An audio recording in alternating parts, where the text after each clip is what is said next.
Hello guys, तो आज हम लोग डिस्कस करने वाले हैं कल्चरल हेरिटेज ऑफ इंडिया। जो कल्चर है इंडिया का, उसका जो विरासत है, उसकी जो विरासत है, सांस्कृतिक विरासत भारत की, उसको हम लोग आज डिटेल में देखने वाले हैं। तो बता दूं कि भारत का जो इतिहास है वो बहुत ही पुराना है और करीब 5,000 साल पुराना है। वो 5,000 सालों से चलता आ रहा है परंपरागत और अब भी उसे चलाया जा रहा है और उसे पीढ़ी दर पीढ़ी आगे से आगे बढ़ाया जा रहा है। पहले हम देखते हैं कल्चर का मतलब क्या होता है। जो कल्चर है वो एक सम है, it is just total of values, customs, traditions and leading human to the highest level. Culture जो है, संस्कृति जो है, वो आदमी के जीने का तरीका है, उसके परंपरा, उसके कस्टम्स, उसकी रीति रिवाज के हिसाब से। और वे आज हम देखते भी हैं हमारे आसपास बहुत सारे अलग अलग संस्कृति है, कल्चर्स मौजूद है। पूरी दुनिया में भी कई सारे कल्चर्स है जो कि आज तक जिंदा है और लोग उसे फॉलो करते आ रहे हैं सदियों से।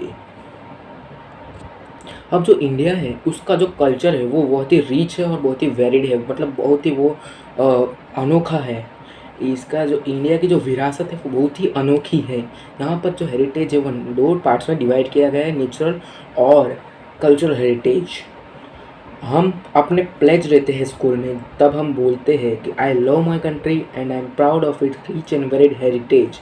इसका मतलब यही होता है कि मैं अपनी कंट्री से बहुत प्यार करता हूँ और मुझे उसकी विरासत पर गर्व है। और अब जो डिस्कस करते हैं, फर्स्ट नेचुरल हेरिटेज पर भी डिस्कस कर ही लेते हैं। तो जो नेचुरल हेरिटेज है उसमें इंक्लूडेड है लैंडस्केप्स, रिवर्स, वाइल्ड लाइफ और वेजिटेशन। इन चारों के मतलब हमें पता है। लैंडस्केप जो है वे लैंड के अलग अलग शेप की वजह से देखा जाता है और हिमालय भी इसका एक एग्जाम्पल है। Second, reverse.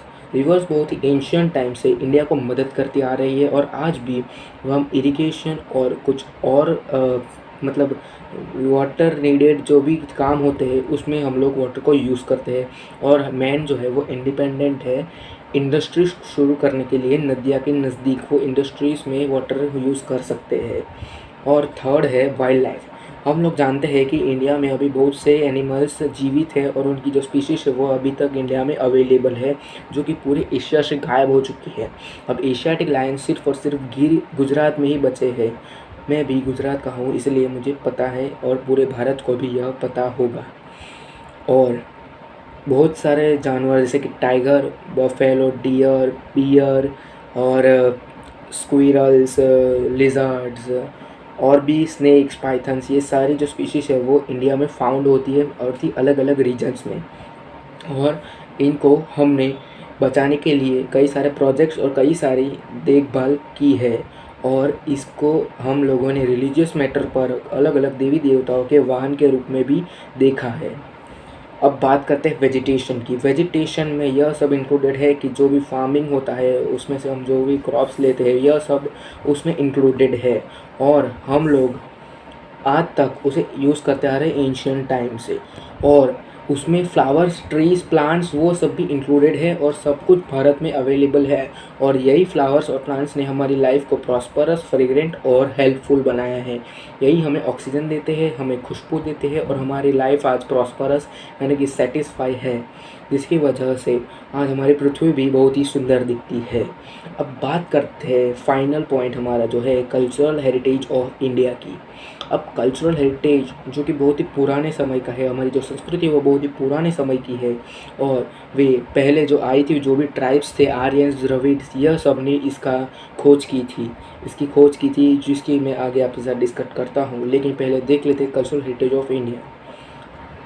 अब इंडिया का जो कल्चर है वह पूरे वर्ल्ड को एक तरह से एक गिफ्ट है जो कि अबाउट ह्यूमन लाइफस्टाइल की जो भी मिस्ट्रीज है उसे सॉल्व करने के लिए एक क्लू है हमारा इंडियन कल्चर। हमारा जो इतिहास है, भारत का जो इतिहास है, वे 5000 ईयर्स ओल्ड है और वहाँ से आज तक हम लोग डेवलप होते ही आ रहे हैं। वहाँ के लोगों ने हमारे साथ जो भी उन लोगों ने जो रिफॉर्म्स बनाए थे, जो भी बनाए गए थे, वो आज तक हमने बचा कर रखा है ताकि आगे की पीढ़ी उसे देख सके और आज भी हम उसे प्रोटेक्ट करते हैं। इसका जो एविडेंस है वो है इंडस वैली सिविलाइजेशन की जो कुछ चीज़ें बच गई है, वे इसका एविडेंस, इसका गवाह है।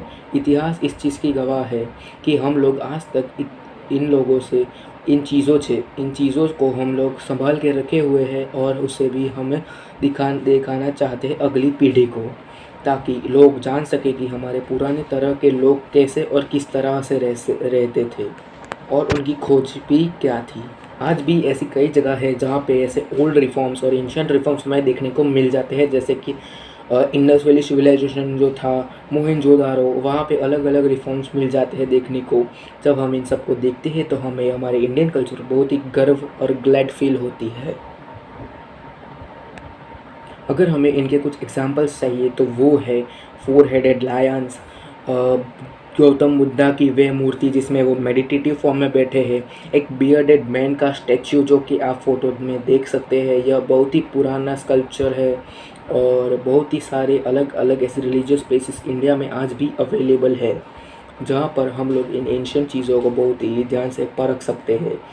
और बहुत ही सारे लोगों ने, बहुत सारे आर्कियोलॉजिस्ट, हिस्टोरियंस, सेजेस, सेंट्स, साधु संत, महान वैज्ञानिकों और हिस्टोरियंस, इतिहासकारों ने मिलकर इन कल्चर को बड़ा किया है। बहुत ही सारे स्कॉलर्स ने मिलकर इस कल्चर को बढ़ावा दिया है और आज तक उसे डेवलप हो रहा है, डेवलप कर रहे हैं।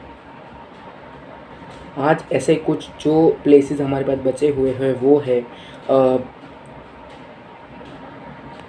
Ellora caves of Rashtrakuta dynasty, और हमारी आज़ादी के वक्त जो चीज़ें बच गई थी वो है साबरमती आश्रम, डांडी, बारडोली, शांति निकेतन इन कोलकाता, यह सब भी हमारे पास बच गए हैं। और इसी के साथ साथ इंडियन कल्चर ने